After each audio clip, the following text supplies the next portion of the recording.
Hello, everyone, and thank you for joining us today for a Bentley webinar, Better Slope Stability Analysis with PLAXIS LE, Groundwater and Probability.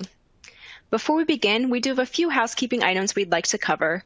At the bottom of your screen are multiple application widgets you can use. All these widgets are resizable and movable, so feel free to move them around to get the most out of your desktop space. You can expand your slide area or maximize it to full screen by clicking on the arrows in the top right corner of the widget.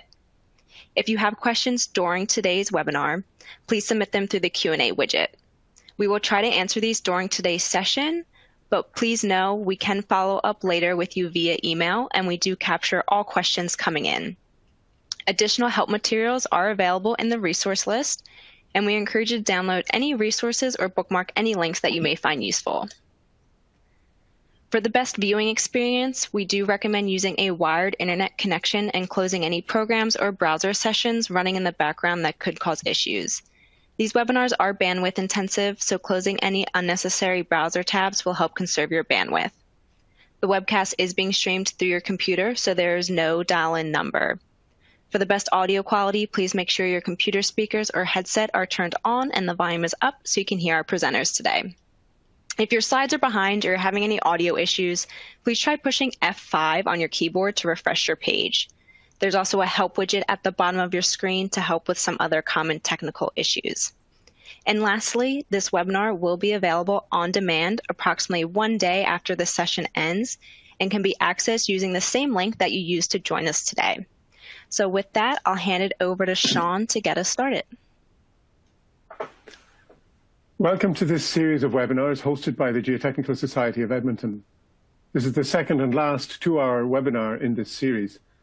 The Geotechnical Society of Edmonton is a vibrant organization with an active and engaged membership comprising individuals in private consulting, academia, government, and industry. My name is Sean McKeown, and it is my privilege to serve as the president of the Society for this year. We're grateful to the presenters from Bentley for providing us with this series of 2-hour webinars. These webinars are being recorded.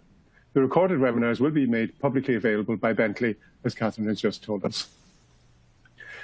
The subject of the webinar series is Better Slope Stability Analysis with PLAXIS LE. This workshop provides a basic and practical overview of the PLAXIS LE 3D software. Basic tutorials are presented. The focus of the presentations is related to the creation of models for application in the mining industry. The specific topics we will learn about today are groundwater and probability. We have 4 presenters today. They are Dr. Murray Fredland, Marina Trevisoli, Professor Gilson Gitirana, and Dr. Mohammad Siddiqui. I now introduce them.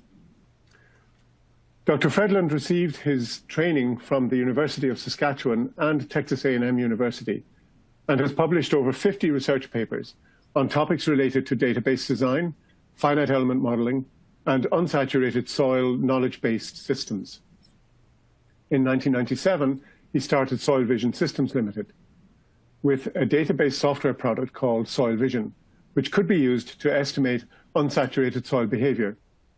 He has since directed the development of 8 finite element software packages covering areas of groundwater flow, contaminant transport, geothermal analysis, airflow analysis, stress deformation, and slope stability. Dr. Fredland's more recent work has involved supervising the development of the 2D and 3D SV slope stability software and the SV Designer conceptual modeling software. This work has continued with the expansion of 3D slope stability analysis into the areas of mining, such as the analysis of open pits, tailings dams, and power dams, and performing landslide risk analysis. The software has been applied to a wide range of high-profile analyses, including Oroville Dam and the Fejau forensic analysis. Marina Trevisoli is a civil engineer with a Master of Science degree in geotechnical engineering. In the past few years, she's been involved in consulting projects related to slope stability and 2D and 3D numerical modeling. She has worked as a researcher in highway slopes safety management through probabilistic studies and geological and geotechnical monitoring for risk measurement, and in studies related to dam safety at hydroelectric power plants. As an expert in geotechnical software, she has been working with the geotechnical analysis team for the past year and has been instrumental in creating awareness of the Soil Vision brand. Nowadays, she is a senior application engineer for PLAXIS and LE in Bentley Systems, assisting their customers all around the world. Gilson Gitirana is currently Associate Professor at the School of Civil and Environmental Engineering at the Universidade Federal de Goiás in Brazil, where he teaches and develops research in the area of geotechnical engineering with emphasis on computational geomechanics and unsaturated soil behavior. He has authored approximately 150 peer-reviewed articles in journals and proceedings and has acted as editor, associate editor, or evaluator for several highly regarded journals in the general area of geotechnical engineering. His most notable research efforts are in the area of coupled hydro-air thermal mechanical simulation, soil atmosphere modeling, and probabilistic analysis, and slope stability using optimization methods and three-dimensional modeling. Professor Gilson Gitirana has collaborated with Soil Vision and Bentley on research and development since 1999. Mohammad Siddiqui is a user success manager for geotechnical analysis solutions at Virtuosity, a Bentley Systems company.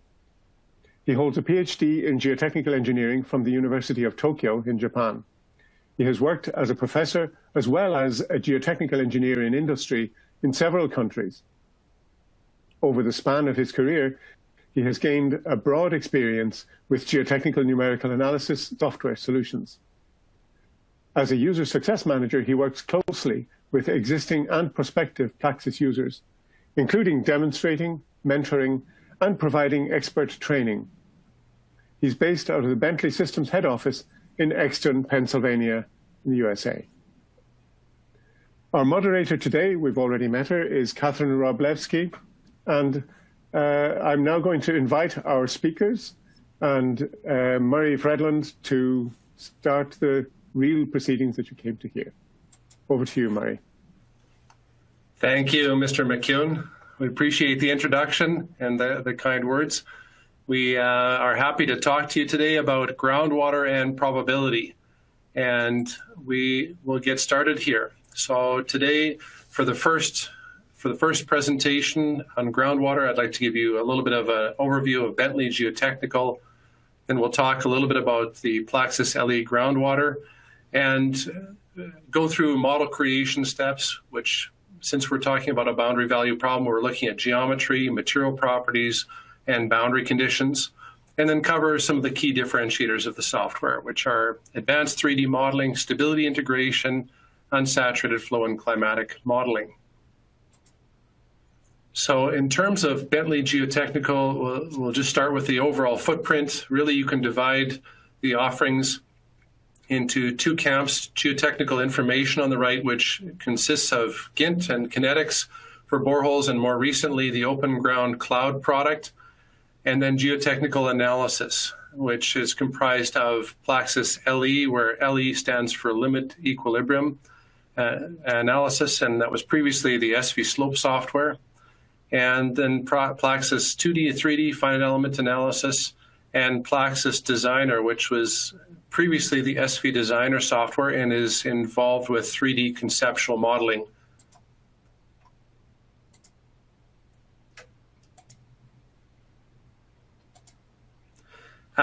We enjoy collaborating with our consultants and have a system of integrating their suggestions into the software. So the software and the ongoing development is heavily driven by our industry partners, and we've felt that's very effective in moving things forward.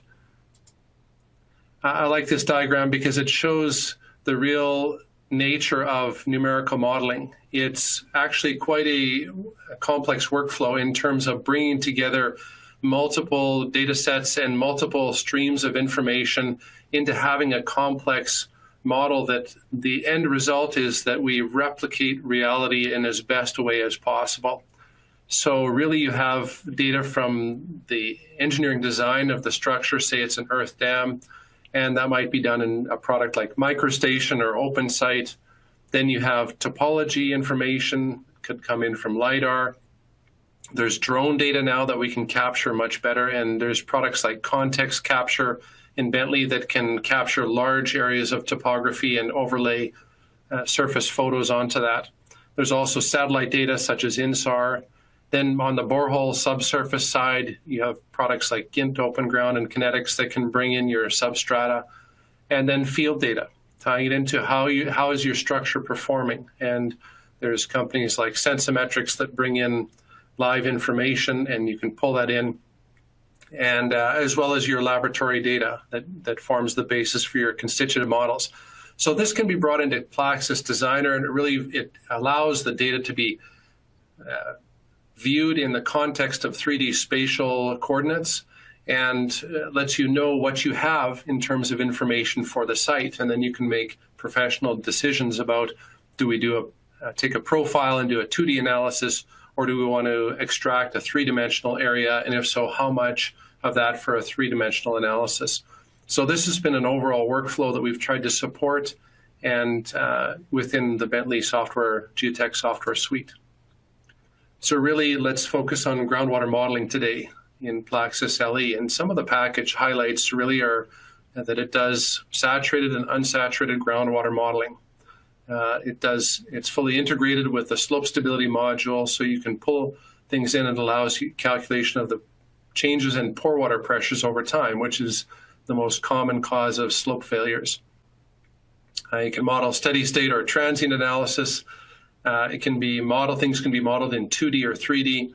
You can estimate unsaturated properties, and there is emphasis given on the correct solution of unsaturated flow in the software. It uses the finite element method, and it has the ability to model construction scenarios in the software. And so just to bring you back to your undergraduate classes on groundwater flow, we have to have at least one partial differential equation here, and we're showing that we're solving this in terms of total head. And it's basically based on Darcyan flow. And on the left-hand side, really you have your connectivity times your change in head or change in X or Y coordinates, which forms the flow part of the equation. And then balancing it on the right, you have your storage, your change in storage over time. And the two have to balance in terms of solving the partial differential. And of course, your connectivity can be a constant, or as your soil desaturates, it reduces, because water can only flow where there is water. So it becomes a function of soil suction in terms of connectivity, and then your storage coefficient on the right-hand side is a function of soil suction as well. And so this is the fundamental equation that we're solving in the groundwater package. And really you can solve it in two modes: steady state, where time is effectively infinite, and the right side of the partial differential equation becomes 0, so there's no change in storage calculated. Therefore, the boundary conditions don't change with time. The soil water characteristic curve is not required, because that's on the right-hand side of the equation. And all that's required is saturated and possibly an unsaturated definition of hydraulic connectivity. Whereas in transient state modeling, then it considers full application of time. And so you could have a change in storage in your unit elemental volume over time, and you have to keep track of that. And so then you require both the hydraulic connectivity and soil water characteristic curve functions are both required, and the saturated and unsaturated zones are modeled as continuous in the software. So just a little refresher again, you really are looking at two primary functions that you need to drive unsaturated groundwater modeling. At the top, you need your soil water characteristic curve, which describes your water content and how it decreases. That's volumetric water content. And as suction increases, what you see is the soil initially holding on to the water in it, and then the large pores draining after the air entry value, and a sharp decrease in the water content of the soil out to residual conditions. This is what you enter as the user. This curve is differentiated in the software, and what the software sees is the water storage curve, which is the middle curve. And you can see that really it's the slope of the top curve, and so it comes up and hits a peak around the air entry value roughly, and then drops down. So what is to be noted about that is that that peak, if you move towards more granular soils, that peak can become quite accentuated, and it becomes more difficult for the numerics to follow that peak up around the top and back down the other slope. So that's why some of you might have tried to model more soils consisting more of the gravel type of nature in your seepage analysis, and you're having some numerical instabilities. That's one of the main reasons is that you have a very steep curve and a very sharp water storage coefficient. And so at the bottom, you have your permeability as a function of suction, and that's related to the soil water characteristic curve. And so as the water phase decreases, the volume of it in the soil, then water can only flow where there's water, and your permeability sees a commensurate decrease in value. And slowly that decreases down until you'll hit approximately the vapor flow. And so those are the primary equations you have to solve. So flow can be in any direction here, but if we just look at a 1D model, this is a nice way of expressing it and looking at the flow. I mean, if you have just a water table, and we're not considering lateral flow here, we're just considering vertical flow. You have a water table at a certain depth, and really what we're used to doing as undergrad is you draw a hydrostatic linear pressure line down from the water table. But what we have to realize is that that is actually continuous, and it extends up above the water table linearly up to the ground surface if the ground surface is covered. And that's a key caveat there. So that hydrostatic line, static indicating no flow conditions, is stagnant. And then what happens, though, is that the ground surface is not stagnant. I mean, typically it's not covered, and so you might have infiltration from precipitation events. And so when there's a certain flow or a certain rainfall, you get infiltration into the soil, and the pore water pressure line starts to move to the right to go to zero pore water pressure conditions. And if you rained long and hard enough on the soil, then eventually the water table would rise to the ground surface. But usually that doesn't happen. I mean, there's cyclic drying and rainfall events, and so when you're drying, it tends to pull the pore water pressure over to the left-hand side. So what that means is that there's overall flow upwards, and you're pulling water up from your water table and evaporating it from the surface.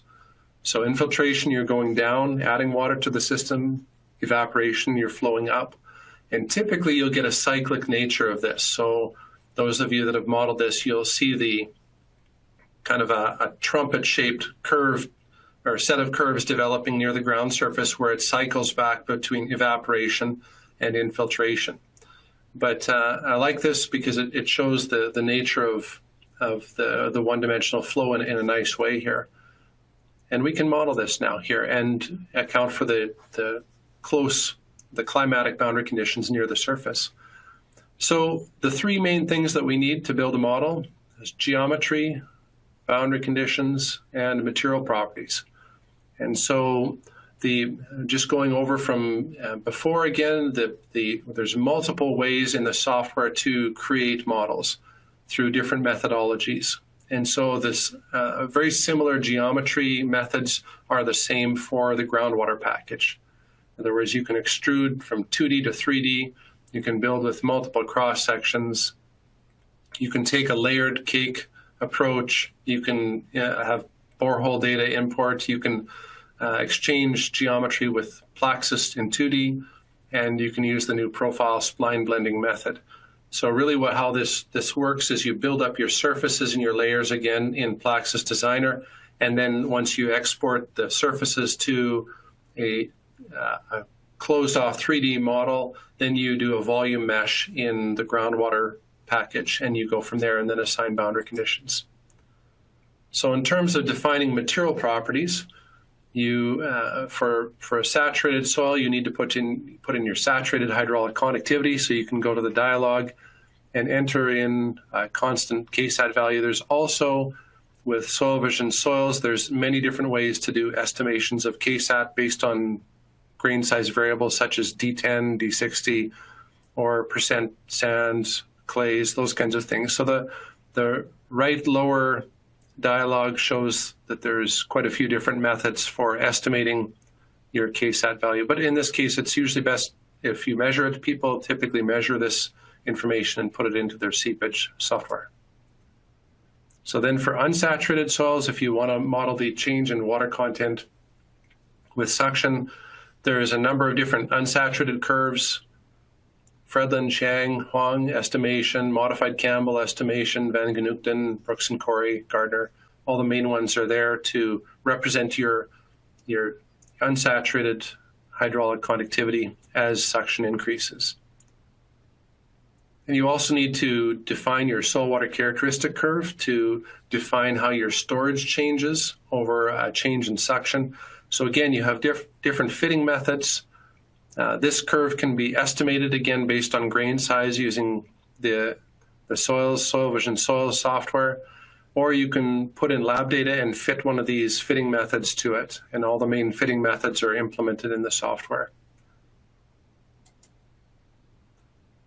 So yeah, and here just shows a soil water characteristic curve and a hydraulic conductivity curve where we're doing a fit and an estimation of the soil water characteristic curve. And you have the option of, with soil vision soils, of pulling in example data. There's over 40,000 unsaturated seepage soil properties in the database. You also have 9 methods of estimating the soil water characteristic curve, typically from grain size data or simpler data, and then 6 theoretical methods of estimating unsaturated hydraulic properties for seepage modeling. In terms of boundary conditions, so we define geometry, material properties, and now lastly we have to put in our boundary conditions. They essentially reduce to either Newman or flux boundary conditions, or Dirichlet boundary conditions, which are hydraulic head values. And those can be applied in steady state as constant values or as values that vary over time in transient modeling. So Dirichlet boundary conditions, an example might be putting on the increase in head of the filling of a reservoir over time, for example, or changes in water levels due to tides. And so the Dirichlet boundary conditions are typically more stable numerically. Flux boundary conditions are a little, you have to be a little more careful with them numerically, because you can get into situations where you're forcing too much water into the problem.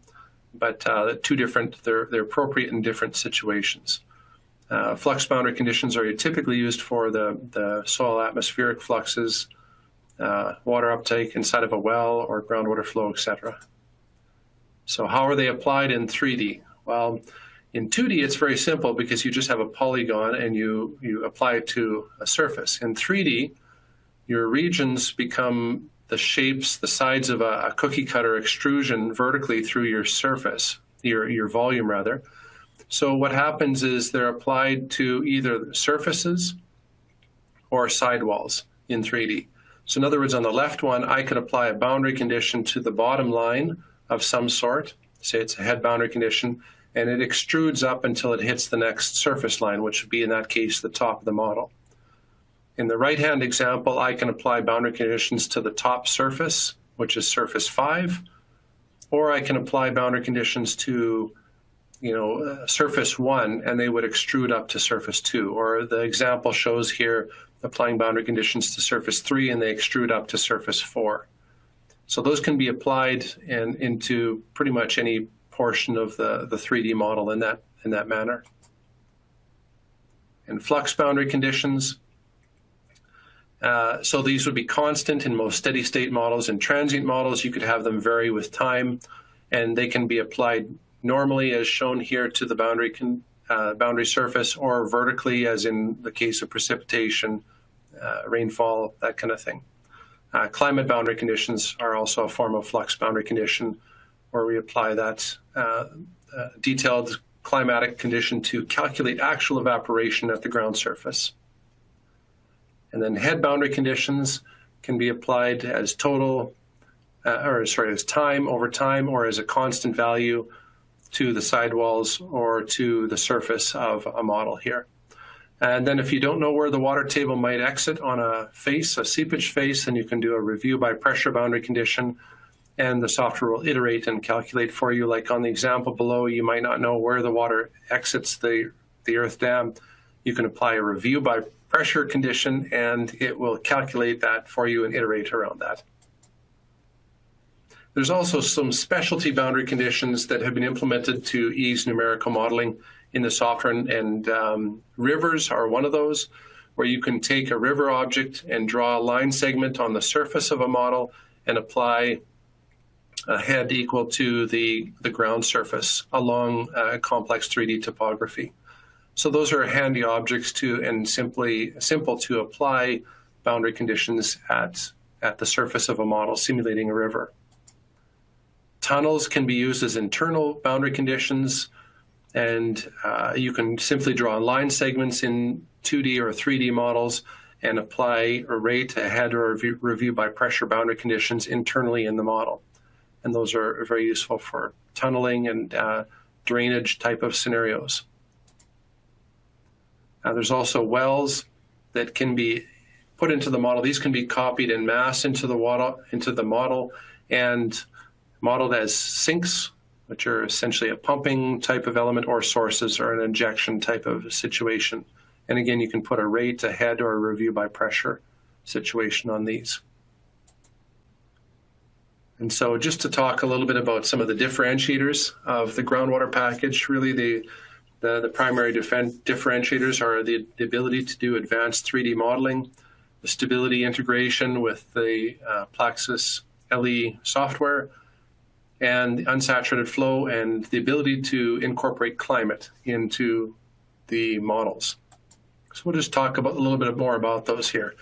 So advanced 3D modeling, a good example of this is the ability to pull off complex models like the Feijão back analysis, where you can see from the blowout. This is an example of the 3D model that was made. There are a series of 2D and 3D models made. There's very complex structures up the sides of this tailings dam, and you can see it was a continuous infrastructure project where you're continually building dams up the sides of this in an upstream construction method here.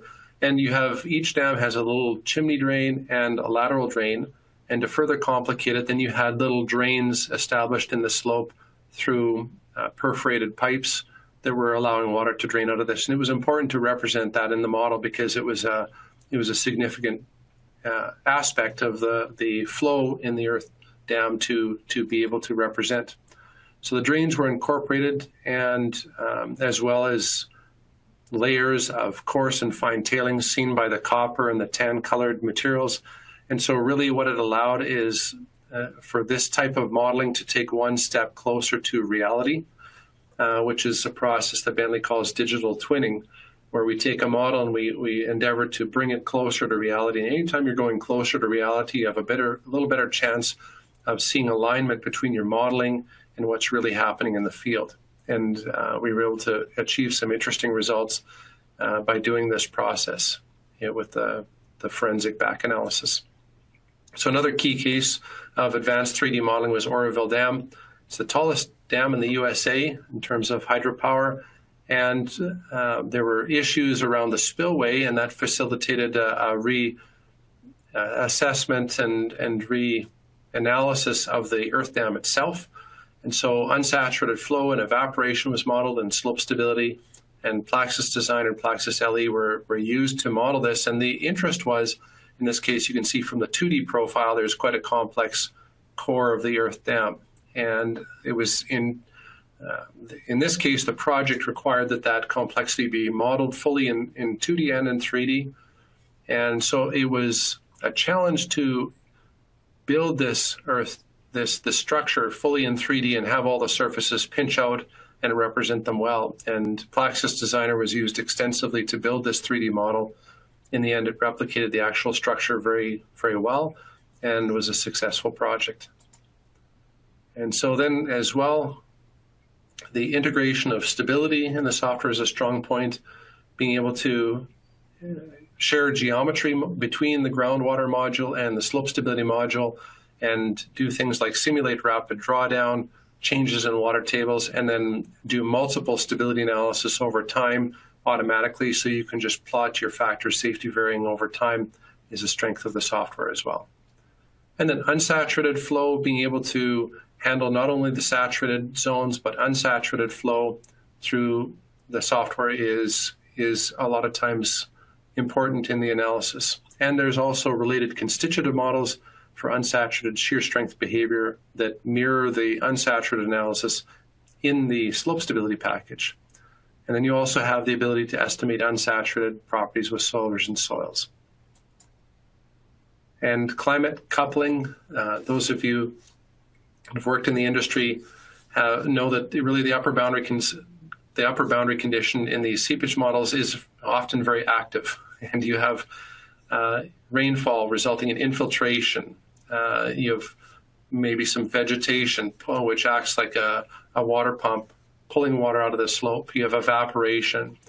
You have many different things. And what we've done is put in the theory, advanced theory, so you can take data from a weather station that consists of like temperature, wind speed, net radiation, all of those key temperature, all those key indicators, and it uses the Fredlund-Wilson-Penman method and calculates your actual evaporation at the ground surface. And so a little more accurate way of calculating actual flow up from the ground surface. So at this time, I'd like to turn it over to Marina, and she's going to walk through a few demos related to what we've just talked about. Thank you, Murray. Hello, everyone. Thanks for attending this session. Well, for the demonstration part, we have 3 examples planned to share with you. And the first one will be regarding seepage and slope stability analysis. So we'll start with the 2D so we can have a better understanding of the workflow, and then we will proceed with other demonstrations considering the full 3D analysis for both earth dam, tailings dam, and also a dewatering pit. So let's take a look on the first one about coupling and analyzing. For this demonstration, we are going to build a 2D groundwater analysis and also 2D slope stability analysis by linking the output results into the safety calculation. Besides that, we'll show you how to extrude this 2D profile and also verify the changes in the model. Well, for the 2D interface, we're going to import the cross-section referring to the tailings dam. In this case, we can come here under geometry, import, and I can just pick the file that I would like to include. So in this case, I'm including a shape file.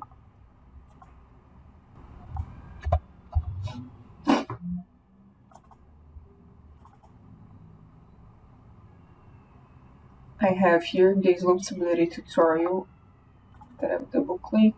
Next, and I can bring all the closed polylines. I can select all of them and view the selection. So this is what I'm going to bring into PLAXIS LE, and I can define how I want to handle the regions, and then that's fine. I'll just directly import them. The 9 regions were imported to the model. And that's it. We see that they are referring to polygons, closed polylines in the model. And for this model, we're going to include the materials. So under Materials Manager, I go here in Groundwater Import because I'm bringing the material properties from another model. Just select, and you see here the model that I'm referring the material properties, material name, and general information. I will select all of them, and I will link to this model. Okay, why is that? Because I want change the material properties. I'm linking to an original file. You see here that the earth fill and the core clay referring to the tailings dam are under unsaturated condition. So one of the goals of this analysis is realistic represent the behavior of the matrix section along these regions in the model and how they may influence not only in the slope stability but also in the distribution of pore pressures and sections. We see here that when using unsaturated models, we can map and also theoretically obtain the soil water characteristic curve, both for the earth fill and the core clay, and also the correlation of the hydraulic conductivity with the soil section. Also using here different permeability methods as modified Campbell estimation or others. You can also bring the lab data, for example, and in the case of soil water characteristic curve, we can pick several options here in terms of fitting methods, even correlating with the grain size distribution. Okay, I've included the material properties, and I can right-click on the region and just apply certain material to this region. So, for example, I can say here that this one refers to the core clay, this one refers to the earth fill, and so on. This is the final model already set up, and in the same sense of the 3D analysis, we have also the boundary conditions that can be used in the model. So the boundary conditions may vary from flux, climate, if you are including a rainfall, influence, pressure head, etc. And each of them, so in this case a constant head along the silt and or tailings, can be applied here by picking line segments in each of the segments. So I can come here and adjust the head constant based on the boundaries that I've defined in the dialog. We can see here how the boundaries are distributed based on this blue line, and we are also measuring the flux right in the middle of the core clay. If performing the calculation, we can clearly see a reduction in the pore pressure due to the influence of permeability, so due to the influence of the conductivity referring to the core clay along the zone, reaching them the two of the earth fill, the filter sand zone, which would be the expected behavior for this calculation here. We could also plot, for example, under contour settings, the head distribution, and also see here how it changes along the model. In terms of mapping the nodes, for example, if I wanted to see a certain behavior for the node, I could just pick the nodes in the model and see what were the variables referring to this specific node mapped here in the model. The same geometry can be used for the slope stability part, so I can come here under pore water settings and bring the influence of pore pressures and sections from the groundwater analysis into the slope stability module. So I can come here under results file. I was already using this one as a reference, so it will continue linking. I can select the stage if I have several stages in the model. Click OK, and you see here the groundwater position in the model. In terms of output results, if we map the slices along the columns, we can also see by picking one of these slices that we indeed have here the influence of the metric suction in the zone, and the water level is below the base of this specific column. And also, it's possible to come under graphs, slice data, and map, graphically understand each of the variables along the slice. So we see here the metric section, especially under distance, and also the pore pressures. So we see that when we have a decrease of the metric sections, especially at 40 meters along the slice, we will see also an increase referring to the pore water pressure behavior. The groundwater analysis can be easily extruded from 2D to the 3D by saving as a 3D system. The user and them just need to specify the minimum and maximum Y range for the spatial coordinates, and materials, in the same sense as extruded surfaces, will be created in 3D.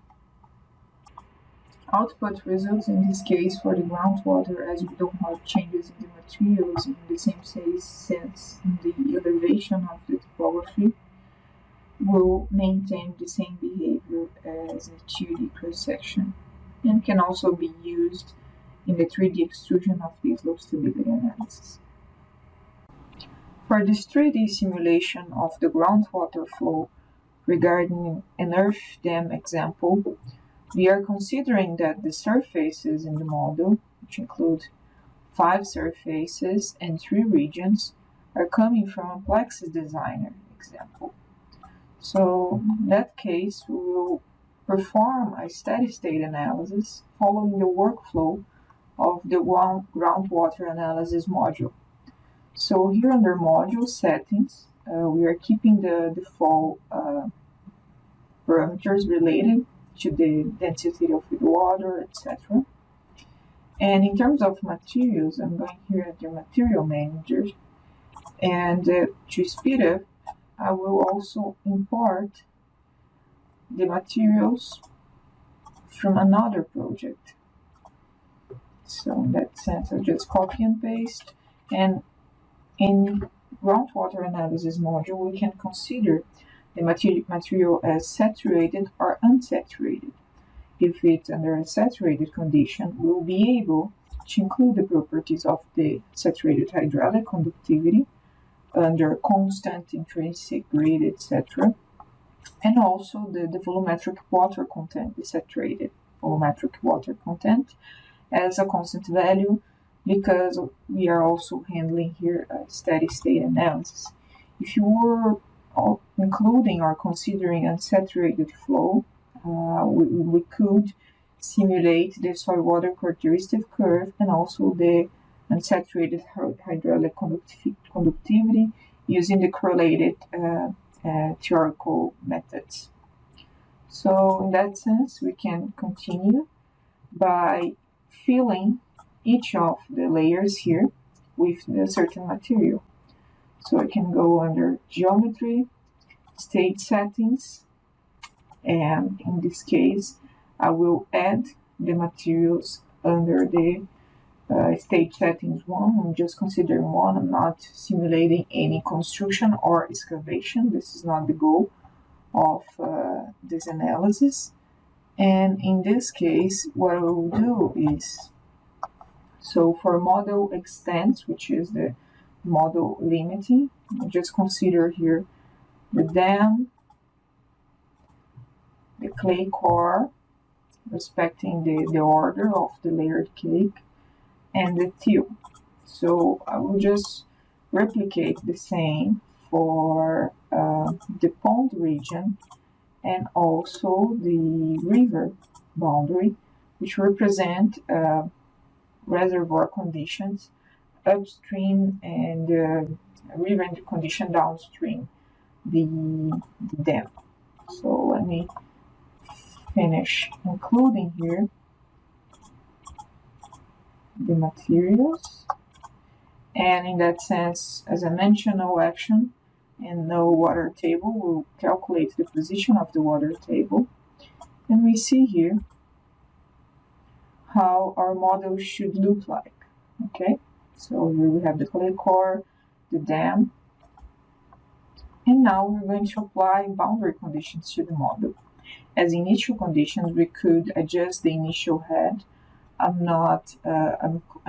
setting as none in terms of initial conditions. So here the initial head is set as none. And to solve the seepage problem, we need to apply boundary conditions in the model.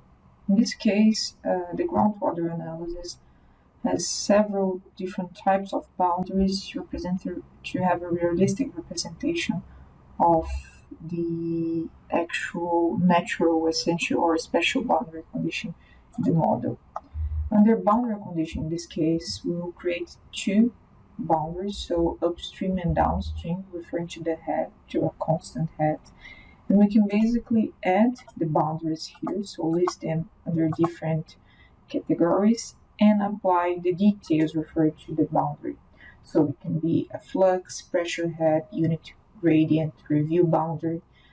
And in this case, you can apply a head as a constant and find a certain unity. In the software, in 3D, we need to apply to the sidewall or to the surface. So the sidewall refers to this zone, to this vertical zone here, created with the region, and also the surface refers to the surface limited to a certain region or the entire surface of the model. Here we have the boundaries already applied to the model, and you see the blue zones refer to the places where the boundaries were applied.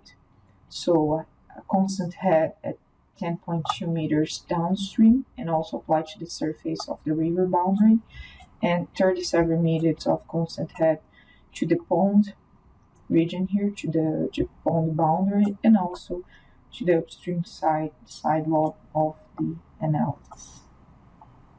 And I can, in this case, if I want, for example, to add some outputs to graph something in the model. So let's say I'd like to pick a point.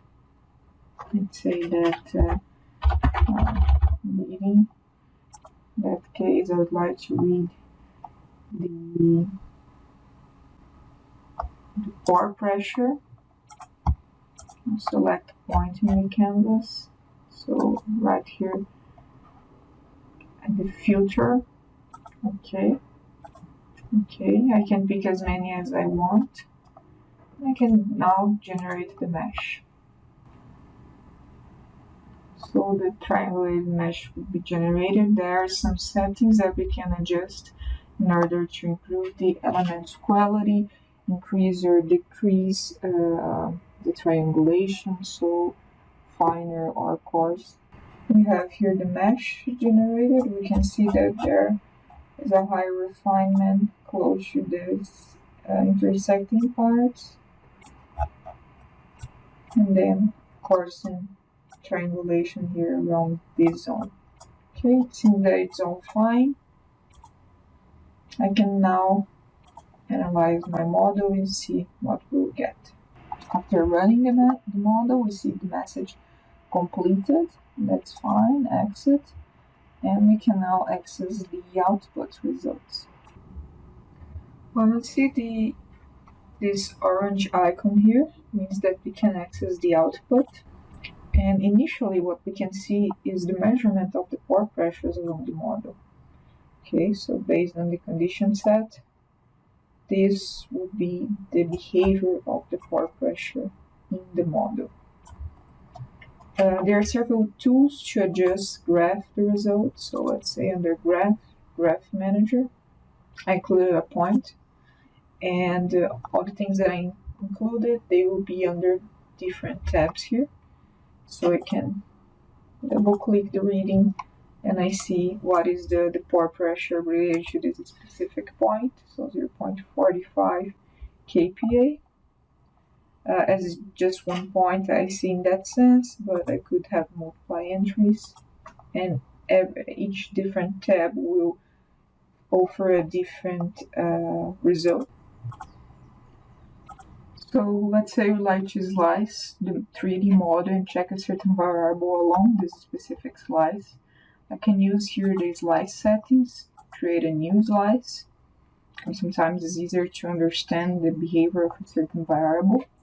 I will select in this case the pore water pressure, and I can define how I set the plane definition. In this case, I just want a vertical slice. I can include the coordinates, or I can just draw the slice respecting a certain coordinate. Okay, so the slice was created.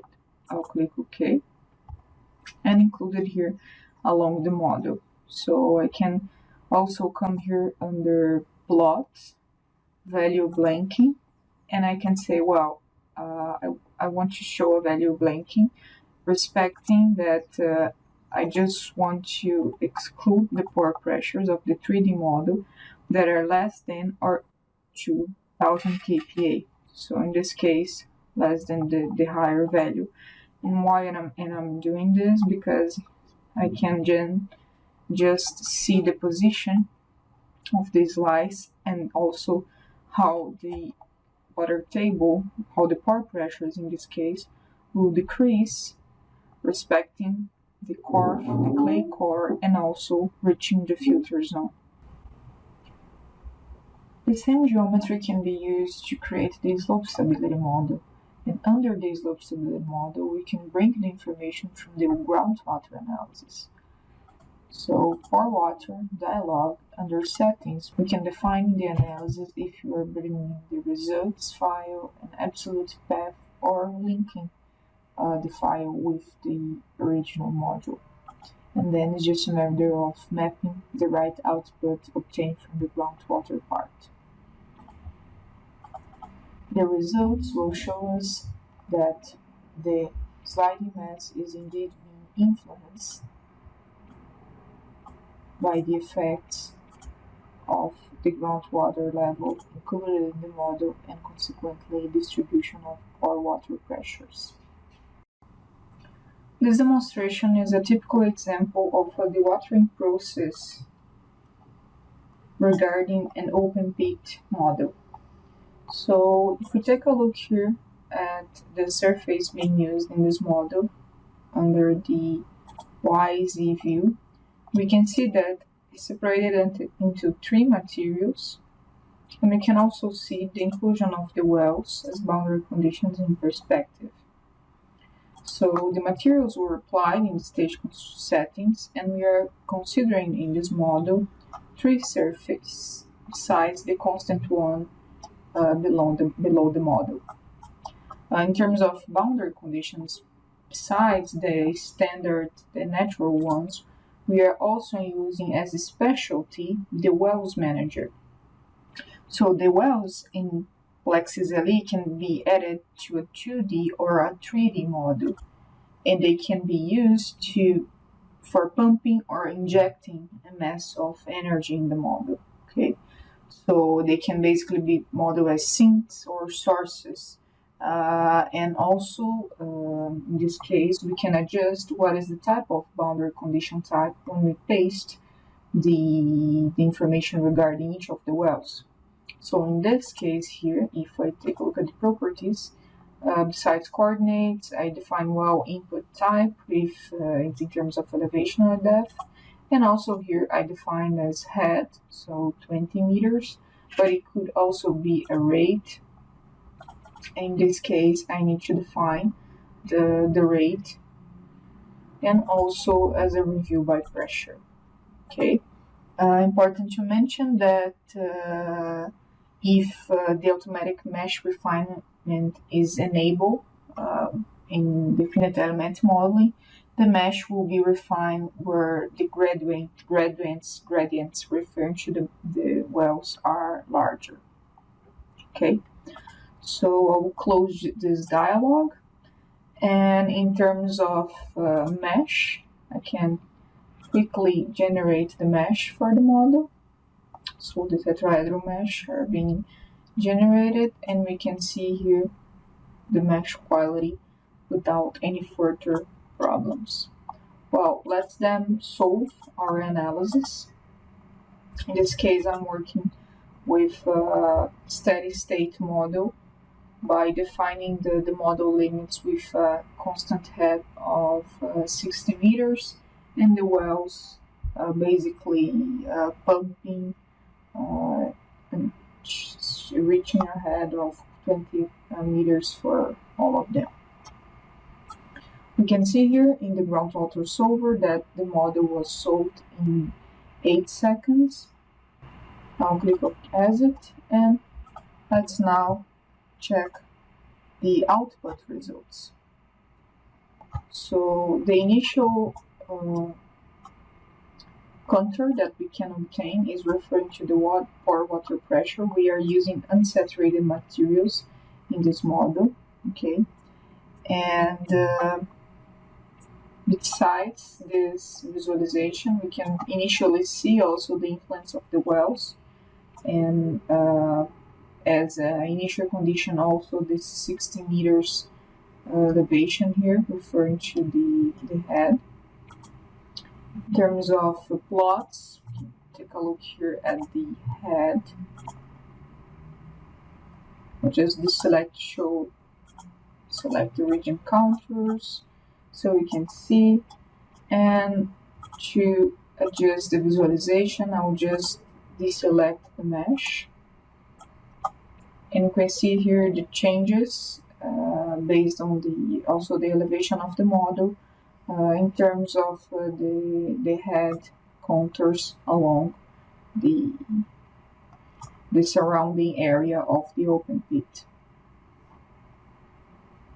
If you would like to check, let's say, the position of the well, we could come here under Contours, Settings. I will return back to pore water pressure, deselect the region contours, and also here under region fill, I don't want to see the regions, I can just see here that the influence of the pumping well in the position of the water table. So besides this, we can also graph information. So I could graph here on the wells the flow regarding each of the wells. So for well 1 until 10, we can map the flows and generate a graph if required. An additional visualization, as for example seeing the ISO surfaces, as well as including the vectors regarding certain variables in the model, for example flux in each of the direction, can be included and verified to help understanding the outputs related to your model.